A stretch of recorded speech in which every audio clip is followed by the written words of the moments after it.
There we go. Good morning, afternoon, or evening, wherever you are in the world. Happy. Oh my gosh. It is, you know what? It's almost 2022, guys. It I is. was like, happy last week of 2021. Exactly. We Like survived. we made it. Are you surprised as I am, in today's video, we want to talk about, New Year's resolutions and how to make yours not just a week long. Exactly. And I'm still blue today. I know last week I said, let's fix this whole what's going on with my video. And then, I got distracted because It's okay. we It's got a okay. lot Like, going on that we're working on. right, So, life happens and we and I was, got like tons of stuff to do. So, yeah. But, I am healthy and not actually like lacking oxygen. right. Like it's funny because I feel pale, but it's because of this light. The I don't lighting. have my Yeah. ring light to cross the room. We're But good. We're good. But right, yeah, we're okay. we've got the new year coming up here, right? It's a Saturday already is going to be the New Year's Day. And, if you weren't serious about your business, January is a good time to get going because a lot of people, even though we talk about, Christy and I were just talking about this before we started, we're like, you know what, your business is only sold during the holidays because you slow up during the holidays, right? But lots of people just do it. And that's okay because why do we do this business? So we can spend time with our family and Yep. friends and have that freedom to do that, but now, January is coming. So not only, do each of us want to make sure that we're full speed ahead, but lots of other people who are looking for opportunities are in that New Year's resolution mode. Yep. Right. And they're getting, and they're starting to think, I'm going to be filing my taxes pretty soon. And I might have a tax return coming. I could use it for a business. And they're starting to, we get past this week, people are starting to think about that kind of stuff again. Yep. For Like sure. we want to make sure that we're helping you put yourself in front of the crowd. Like be there. So when they go looking, you pop up. So it's important. It's one of the things I like to do. That's why we are getting ready to launch a version of Fast Track coming in January, and it's a great time for it. And I just want to go over some of the reasons why Fast Track is like the bomb. Okay. Number one, it's faster to launch. Number two, it's going to be easier, not easy. I don't like to use that word, but easier to succeed with most likely than other methods you're using. It's going to be lower cost. If you want to start with a lower cost marketing system, it'll fit budgets from, $50 a month to $10,000 a month for marketing, more profitable, less work for more return, right? Because we build multiple income streams with one effort, more free, which means more free time for you, better lifestyle, a higher success rate for not your only yourself, but your team members, more scalable, because scalable is a thing, guys. If you are doing something with your marketing and you can't scale it up, meaning that you can't increase what's going on with it. So if you have something that's bringing you in 5 new people a month, is there something you can do so that it now doubles and then triples and then quadruples, right? Which is why building one person at a time with your list is usually not the way. It's not that you shouldn't be doing it. It just shouldn't be the only thing you're doing. Right. And it's perfect for both beginners and experts. So if somebody is new to network marketing, and they've never done any network marketing before, it's going to work great for them. If you're an expert, it's going to work great for you as well. If you're a big, team member and you have like thousands of people already, it's going to be something you can plug all those people into. So we're really excited. And January is the perfect time because everybody's on New Year's resolution mindset. As far as things go, they're starting to look around. So Christy, what are some of the things you are like doing to get yourself in that kind of New Year's? What's your new goals for the year? So new goals for the year. Like I want to hit my max monthly income target from passive income. So I'm making sure that all of my investments and everything are going well, making sure that everything's diversified, but in the right way. And with that, I am specifically making sure to pull out of some investments. Like some of the cryptos and things like that that I got into earlier in the year were short term. It's short term. So the gains from those needs to be transitioned into something new so that I can hit that monthly income goal, because we like dividends, you know? And one of the other things, I do have a car that I want to purchase, a truck actually, that I want to purchase. So I have to meet a specific trading goal for that. Gotcha. Because I'm compounding on one account specifically for that vehicle. For that vehicle. Yep. Yep. So that's just a few for me. Like I want to make sure that I'm doing stuff with the team. My team actually has a live event that we're trying to do because they want to do something and get everybody out. So yeah, just some fun stuff. I want to do a few trips this year. I need to go back to Atlanta. Because the restaurant that's there is absolutely amazing. And I love going there and I want to go back. So, but I want to take my son this time because I haven't taken him. That's where Jason is this week. He's been twice to Atlanta this week for this. Really? Yep. Oh, not that he gets to do anything fun while he's there or anything like that, but they've been going down to Atlanta. And it's even like dark today too. Like I'm going to just going to have to deal with it. Yeah, it's okay. Whatever. You make a good point too. Like, so I'm reading a book called Infinity Income. And one of the things he talks about is when you get involved in your investments, whether it's real estate, crypto, whatever, stocks, whatever. Yes, sometimes we're doing certain things for short term. He's like, but what you want to think about is this money I'm allocating for whatever it is, this is long term. I'm not looking to make money for my lifestyle for a while. Right. So it's like, I see people getting into something and then like a week later, it dives down and then they get out. Right. In like crypto or stocks or whatever. And that's too short term. But what he's saying in this book is like, when you get involved in investment, you have to always be thinking long term, even if it's something short term, because what are you doing with the short term gains? You're thinking you're only going to cash out, like Christine said, if you have now something else you want to put that money into that's going to grow more. Right. So I think a lot of people in the crypto space, especially right now, have this get rich quick attitude that if I can just jump in something and hope it goes up, and then cash it out. I mean, people like, why I got into this and the next day I got out, I made $600. Well, happy for you. Always happy for you if you took profit, but that is not what this space is about. Right. So did you take that money now and then put it into something else? And it could have just as easily went the other way for you. Exactly. A week later. That's why we teach our teams not to marry their investments. Like we want to be flexible. We want to be able to pivot because the market does that. It pivots. So, we got to be flexible with it. And diversify. We say that a lot on this channel. It's important to diversify, and you can diversify in the same space. So my degree is in marketing and real estate, but I found that I don't want to be flipping houses. I don't really want to be a landlord. There are lots of different ways to make money in real estate that I'm looking into that fit my personality. However, I'm not doing anything in real estate right now.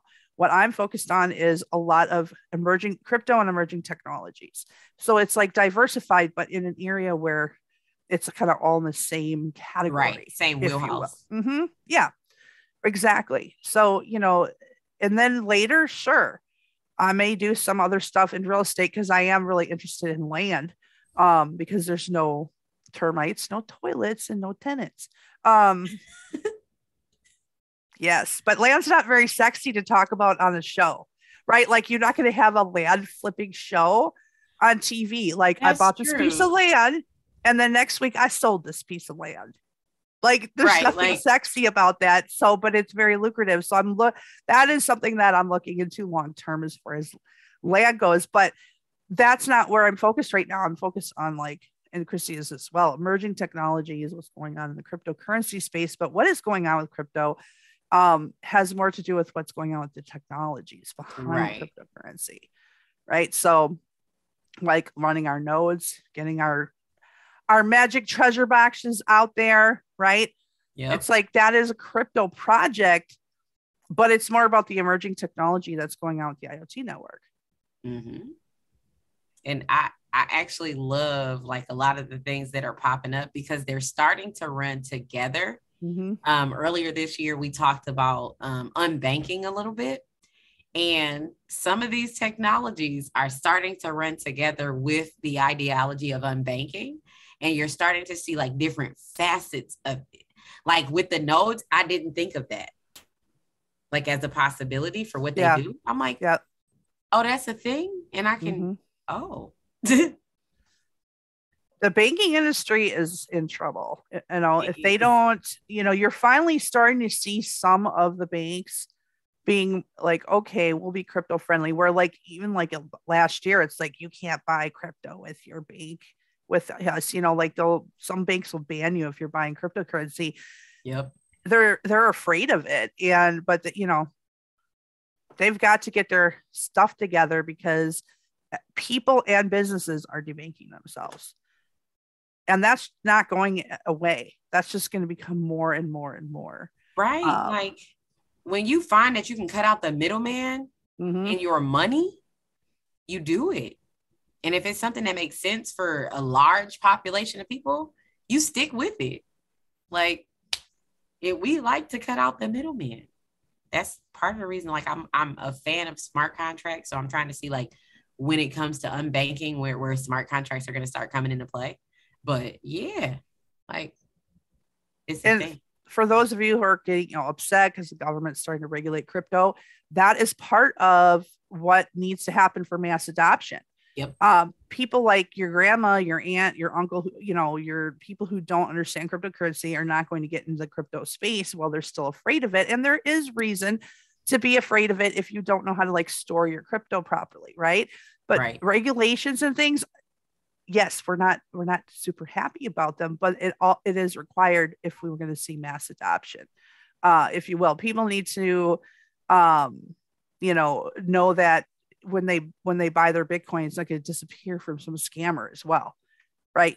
Tomorrow, we know how to protect our money, but even like this week, last week, I think it was Jason's my husband, guys. Okay, Jason calls me and he says, I'm not going to say who it was, but it's a family member. So-and-so got an email from Coinbase saying that their Coinbase account is shut down and deactivated and they need to click this. I said, no, delete the email. Just like, he's like, well, I thought that might be it, but I want to make sure. I'm like, no matter what, just tell this person, always just delete the email and go to Coinbase, log in and see what's going on. Like, don't ever click a link, but they still get a lot of people with that stuff, right? Because people freak out. Oh my gosh, my account's deactivated. I got money in there.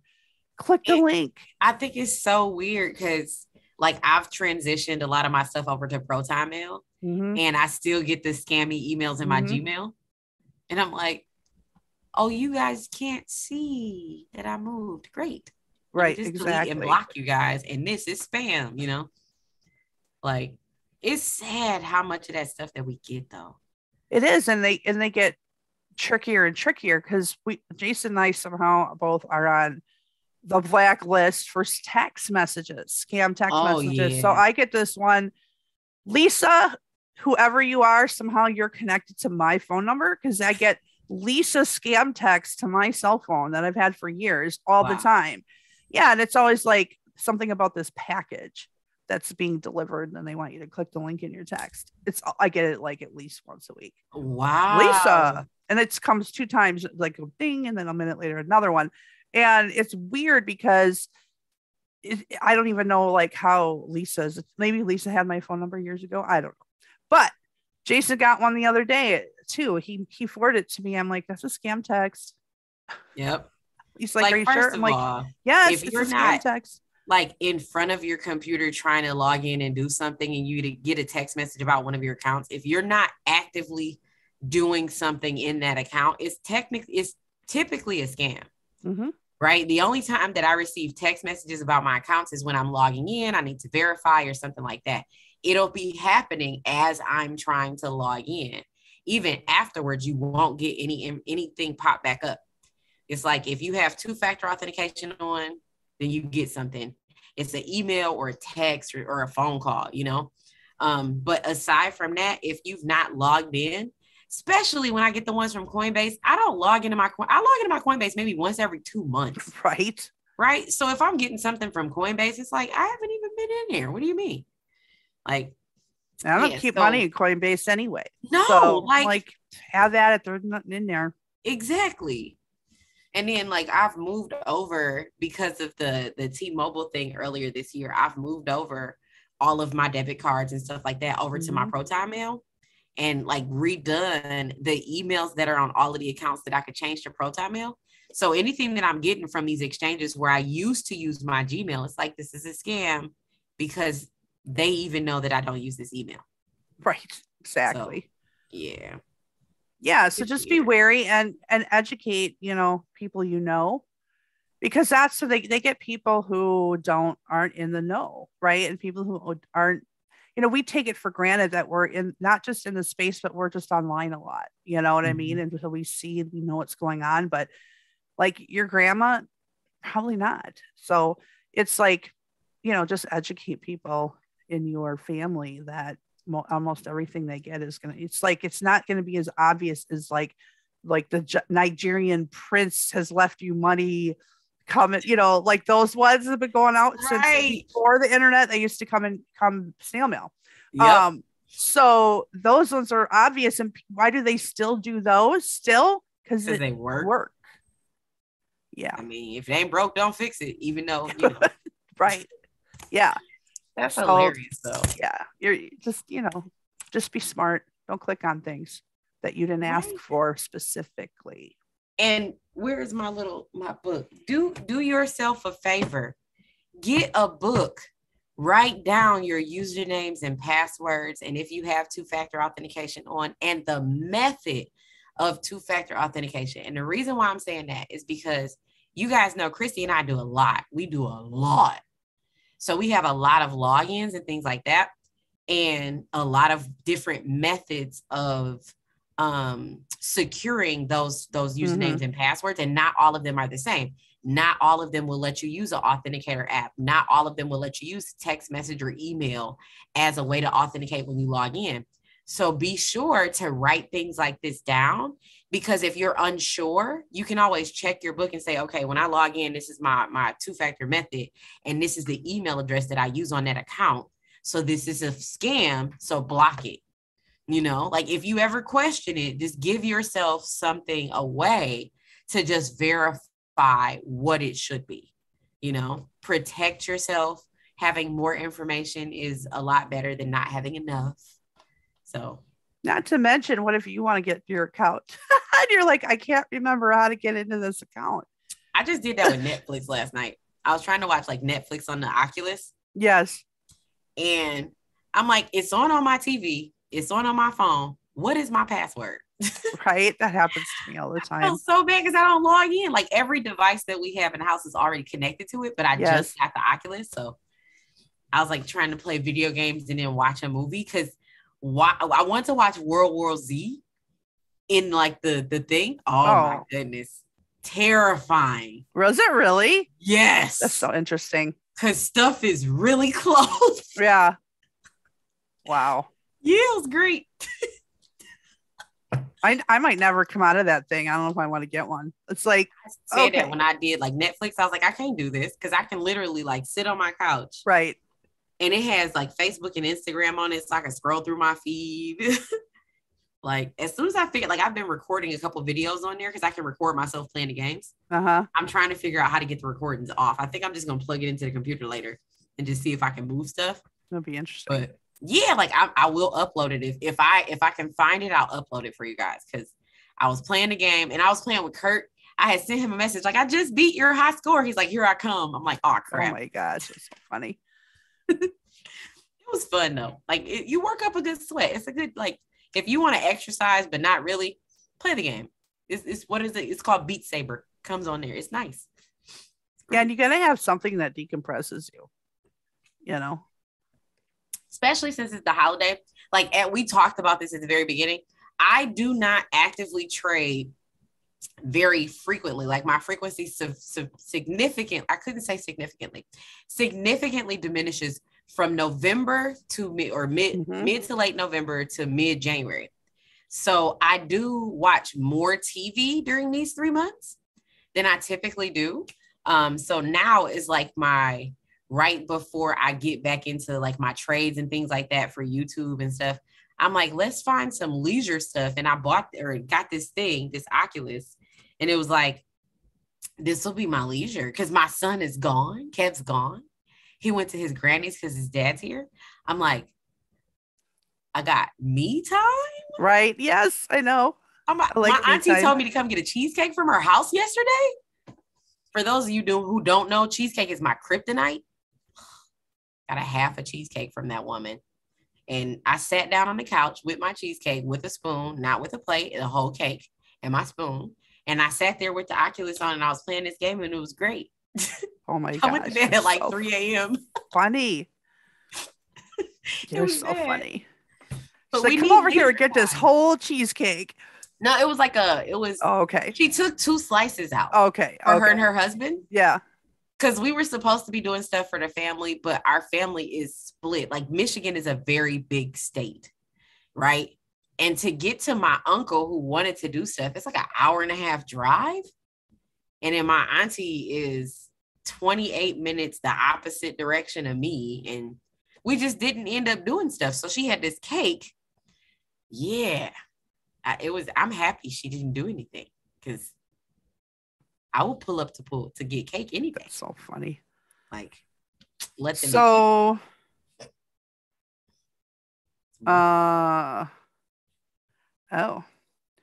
so we have somebody on the team who wants to buy 2 nodes. So I just got a message. All right. Awesome.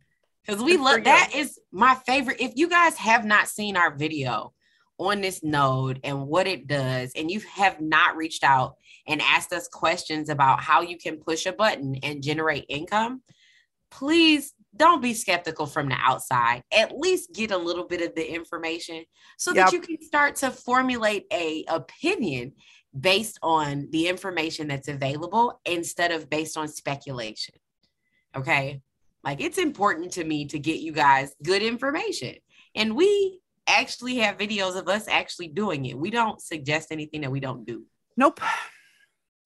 If we're not doing it, and you know what? And if we're doing it and it's experiment, we'll tell you can do it with us, but it's just an experiment. Like, so you know, right? So yeah. And it's like, it's rare for me. If I'm experimenting on something, I'll press a whole bunch of buttons, break stuff, tear it up, blow the thing to smithereens. Yep. And then be like, okay, so I'm not even going to share this with anybody because that didn't go well. That didn't go well. It blew up, but I fixed it. Push the button, because you know what? When you push buttons, you can find out what things do. And then you can tell people, don't do that. And don't do that. And don't do that. Exactly. Because my team knows, like, I am the person who presses the button so that you can live vicariously through my mistakes. Okay. Perfectly okay for me to be an example of what not to do. In the process, we learn what to do. So you do.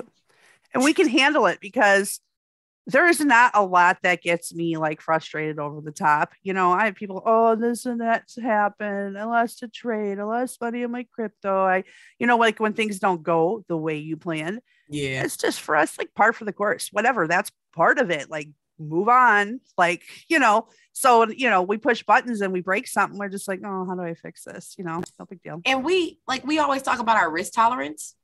We're not putting in like the whole farm. Exactly. It's like twos and fews, here's a little bit. Let's see what happens with this little bit. And if this little bit grows, okay, let's put in a little bit more. Let's see, but yeah. It's like the first time I ever used the Exodus wallet ever. Yeah. I sent $20 to it.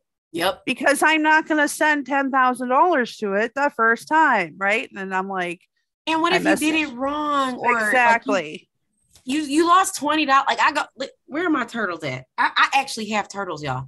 So you go to the gas station, you buy chips, you buy snacks, because if you're like me, you're not going to go outside for a couple days. Right. That's usually $26 for me. Every time I go to Dollar Tree, I spend $26. I could go in Dollar Tree for two things. $26. Have you ever went to the grocery store hungry? Extra $50 in a shopping cart, right? Sure, or go to the grocery store hungry with no list, right? So the amount of money that we just spend frivolously on things that by mistake, just, don't go outside and make that $26 mistake for the day. Do it on the charts, do it in something that could potentially grow the 26. You don't know. You want to press a couple buttons, but be willing to have a risk tolerance. Know what your risk tolerance is before you start to experiment, or lean into a community of people who like to try different things so that you don't have to experiment with all of them. You can just experiment with the stuff you like and then ask the other experimenters, because, that's what we are, what they found, it's a thing. Communities are lit. Yeah. And everybody's risk tolerance is different, there is just a difference between, and you know what? Not taking risk is a risk. Yep. Because it means you're risking that you're never going to get to your goals financially, which means you're not going to get to whatever those goals were that the finances were going to do, like, providing for your family or traveling or retiring or whatever it is, right? Buying a new truck, a house, whatever. And so you've got, you want to build up, and you can just build that risk tolerance up.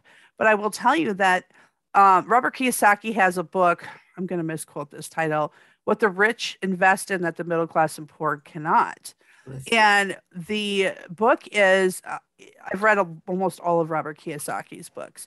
And one of the things he talks about is, like, the rich will invest in, let's say, be like 10 things they invest in. I'll just use that number. 9 of them will lose money, but the one makes so much money that the rest of them doesn't matter, right? So we get caught up in like win-loss scenarios, but it's like a risk to reward thing as well. So there are things that you're like, oh, but the rich invest in, yes, because not only because they can, but also because they have a higher risk tolerance. They're not afraid to lose money on things. Do you know that most, films in Hollywood lose money? Yep. They're okay with that because they make all their money from the big blockbuster films that make a lot of money. Most of their films lose money. Yep. So, figure out what your risk tolerance is and then just try to expand it out a little bit, but don't put all your eggs in one basket. I mean, I don't have a risk tolerance where all the money I have is sitting in one place. That to me is like, it's gambling in a way. Yep. But I don't have my money in 100 things either. It's in a small basket of things, diversified. And even a lot of the coins we got in early, I got out of a lot of stuff. I took profit because I realized I didn't want to be that diversified. Yep. Like, and that's why I was saying, like, that's what I'm doing. I'm getting out of some stuff because we've been in this game longer than a few, right? And I found that some of the stuff that we have competes with each other. Mm-hmm. So which of the two investments is doing better? I'll stick with that one. I'll move all of this into that. Yeah. Like and that's what I was saying earlier, be willing to pivot, man. Like, be willing to not marry your investments and get out of stuff and into other stuff. It's important. What Chrissy is doing, like where she has, and I have the same type of account, growing it for this truck. It helps her not dip into these other things for that truck, because the other things are not supposed to be cashed out for a long time. Right.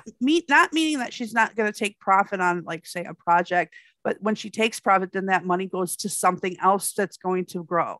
Right. But by having a dedicated, maybe it's your helium, like for the IoT network, maybe all of your iHub money is going to go towards buying a house. Mm-hmm. Right. And so you're going to not touch that the HNT until it gets to enough for your down payment. Right. So having that dedication, and Dr. Kathy Kirkland on the IM Academy talks about this as well, having a purpose for different accounts, it helps you stay disciplined on not taking money out for spending. Right. But the issue is that, like, we have this instant gratification society that we live in, like Chrissy's talking about buying her turtles, right? It's just like, she don't need those turtles. And I'd like to know where she puts the cheesecake and the turtles, because she's so skinny. But what the heck? See, there you go. Where does it go? Where does it go? I would like to know where it goes. But anyway, that she is tall. Yeah, I'm tall too. So the funny thing is that when you start to diversify, just if you label like this is for this, like Chrissy uses her IoT stuff, I think, for paying bills. Yep. It's recurring. It comes in every month. She pays bills with it. Right. So, and like this, and I'm not a huge fan of David Ramsey. I like some of his concepts, but other ones I'm personally not in agreement with. It's just my opinion. But he does talk about where we will say, okay, I'm not going to put my emergency fund. This is why I've gotten really strict about my emergency fund. Like I almost just put it into an asset, building asset, and I just stopped myself. Yeah. Because he's like, what happens is you're like, well, I'm going to put it into an investment and I'm not going to dip into it. I'll rebuild my emergency fund. And then what happens is you dip into the investment. Yeah. When you weren't going to, because you needed your emergency fund, or you say, well, I put that money into that investment. I don't want to dip into it. I'll put in my credit card. Yeah. Well, then you end up using your credit cards as emergency funds. And what does that cost you? A lot of interest, right? Then, for me, emergency funds, I do agree with him. Emergency fund number one, $1,000. Just it just sits in the regular old bank. Yep. Right. Because it's like $1,000 covers majority of emergencies, a flat tire, the furnace needs to be fixed, whatever. Right. And it stops you from using your credit card. Yep. Okay. And then you have the next thing, which is like 6, or for some people, it's 12 months of emergency funds, meaning the basics. Like I have, whatever your base, not the travel and all the other things you like to do, but like if your living expenses, right. All my living expenses, my food, my gas, my bills, whatever, 6 months worth, or some people like to do 12. Mm-hmm. Right. And some people are like, what? I could never have you. If you work on it, you can build you up to 6 to 12 months of, it might take you some time, but then he's right about not touching it, because once you touch it for something that it's not allocated for, you end up sometimes now charging things up on your credit card. Right. And you want, I don't know about you guys, but if I use a credit card now, it's for investments. I know it's like, what? Because I use other people's money. Yep. But I don't want to be charging my groceries. I want to pay interest on your groceries, on your food, right? Your gas and your car. We're already paying enough per gallon right now. You don't want to add interest to it. Right. On top of it, how much does it cost to fill up your car right now, Christina? Do you know? So I kind of stopped looking at it, but I know, right. Because I have to have gas, right? Right. And I like BP gas specifically. Yeah. So I know the last time I did it, it was like $60. And that was like regular gas. Right. Yeah. Yeah. So she charges that. Now she's paying who knows what in interest, depending on her credit card. Yeah. You don't want to be charging stuff on your credit card. So, maybe we'll do a training or a class on just kind of, it's steps, right? So like I said, I'm not a huge fan of Dave Ramsey on some other things, because he preaches about a lot of stuff and doesn't really live it, because he makes a lot of money selling his books. Okay. Right. But I do agree, like the emergency fund has saved us so many occasions, and then working up to having 6 months, it is discipline to get it put together, especially for like those of us who do want to invest, because I'm like, oh, we could put this money here, right? Yep. But at the end of the day, I know that if something happened, who knows? Yep. We could live for 6 months with nothing else coming in, right? Yep. So anywho, this turned out to be a whole different topic than we started with, which was New Year's resolutions, but it hopefully maybe gave you some ideas of things that you want to accomplish in the year of 2022. One of my favorite people in the world, Dave Sharp, he talks about his New Year's resolution. And I've talked about this before in some of our trainings. he has something on his list every year. His list is to have new limiting beliefs Yeah, I every love year. that. I do too, because it means because we can never break the ceiling completely on something that, what's the limiting the belief? It's something that says, well, I don't think I can do that. And Right. you can do it, but you think that you can't. So you limit yourself. And by saying, I want new limiting beliefs, it means you've broken through the ceiling of those beliefs from last year, and you're living that life. And it's like, what's the next thing I'm freaking scared of? I'm going to break through that, you know? Right. So I love that, because that's something you can do every year.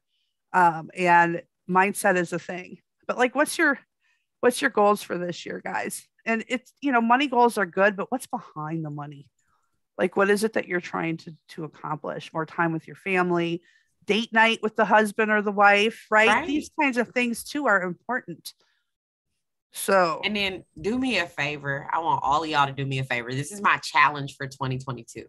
Okay.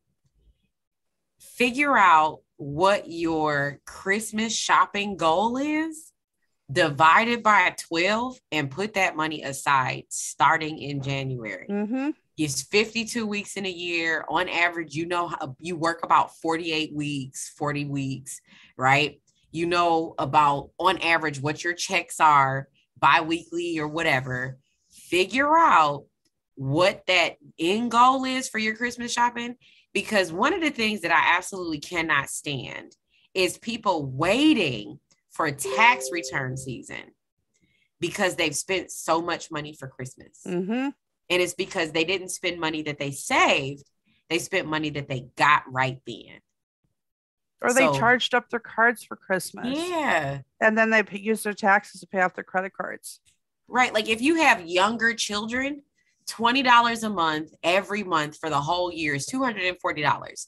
For a younger kid, that's going to cover some toys, some clothes. That's what they need. Right. And at games online, if you're purchasing like the virtual copies, are about $25.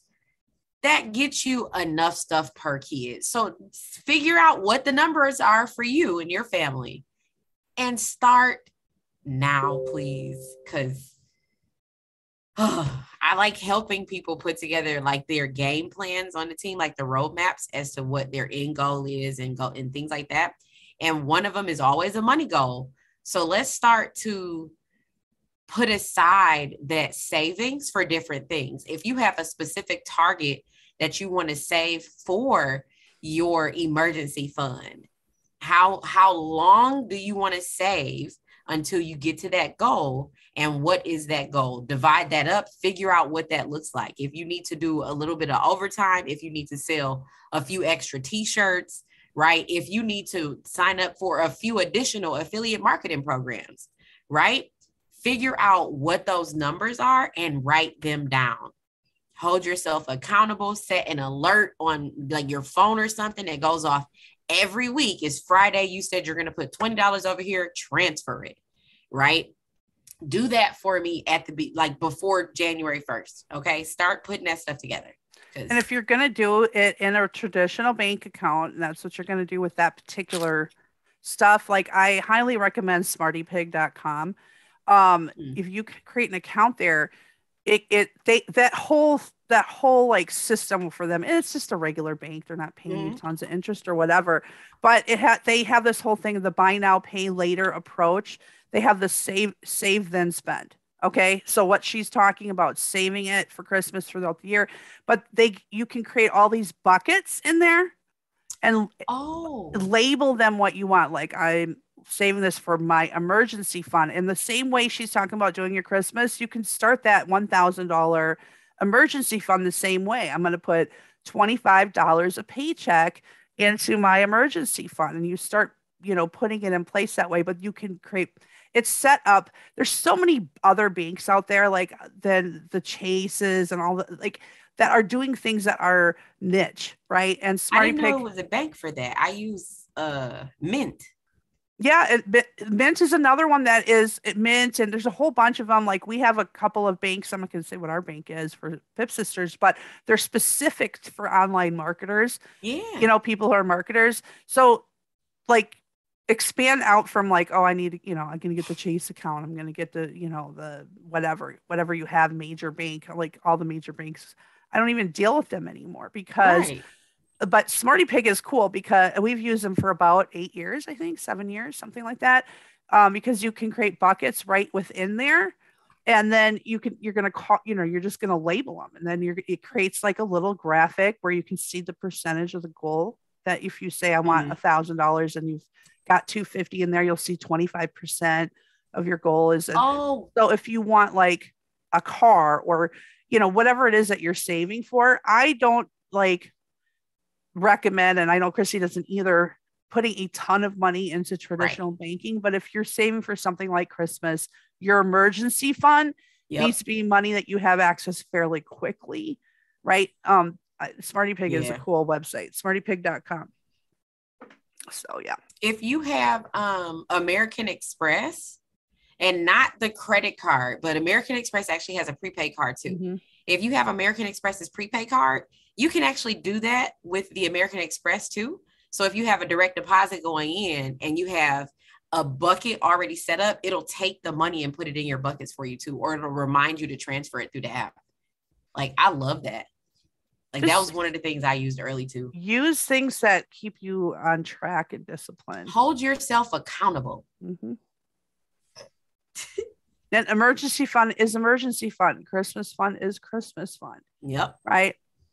And you can even, like, you're saying, well, my emergency fund for the year, you also know you had the Christmas fund there. If you had a real emergency, a real one, not like, oh, I'm hungry and I'm going to go buy some turtles today. That's an emergency. You know what's funny? I actually have like a snack budget for my turtles. I had to like create, because I'm trying to do more with my investing and I'm trying to actually like monitor every penny now. So I have a specific budget every month that's dedicated to like my trips to the gas station. Like, and I did like what you said, I have a debit card where it's just that, like, that's just for that. Yes, I put this specific amount on there every month. If it's a little extra left over from the previous month, I don't add to it. I just keep my budget the same. Yeah. One of our kids said, I can't believe all the different accounts you have. And I'm like, this is what the wealthy do, right? The unwealthy have a bank account that their money gets deposited, one bank account, and then they pay everything out of that. Yep. That is not what the wealthy do, right? The wealthy get paid in their business. Then they pay themselves out of that a certain percentage. Another percentage is for future investments. Another percentage is for marketing. Another, right? And they have buckets. And then when they get their money that's for their household, right? Then they bucket that out.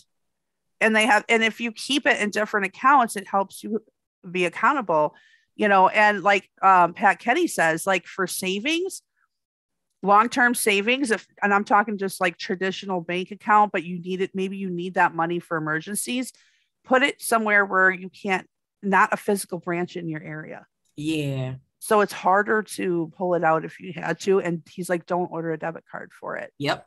Or if you want or if you want the debit card, don't leave it in your wallet. Right. You know how people put them in the ice in the freezer? Yes. That way you're not like, oh, I'm out and we do want to go to the restaurant. Let's just use that savings account to go out to eat or to the bar or whatever. Yeah. Like, don't carry it with you. You gotta trick yourself. Yep. Trick yourself into saving. Yes, exactly. All right. So that is our show for today. I've got somebody that really wants to know what's going on with the notes. So I'm going to bag out of here so I can help her out. Awesome. But we appreciate you guys. We'll be back on here tomorrow. Yep. Don't forget to subscribe to our mailing list, which is pipsforbrunch.com. It's going to become very active in the month of January because there's a lot of cool stuff going on for you guys. Exactly. So pipsforbrunch.com. Make sure, because like we always say, we don't give out all of the sauce here or on our social medias. Some stuff is exclusively for our mailing list subscribers. Yep. But that is going to wrap us up. I hope you guys are having an absolutely amazing morning, afternoon, or evening, wherever you are. And we will see you on the next video. See you tomorrow. Bye. Bye.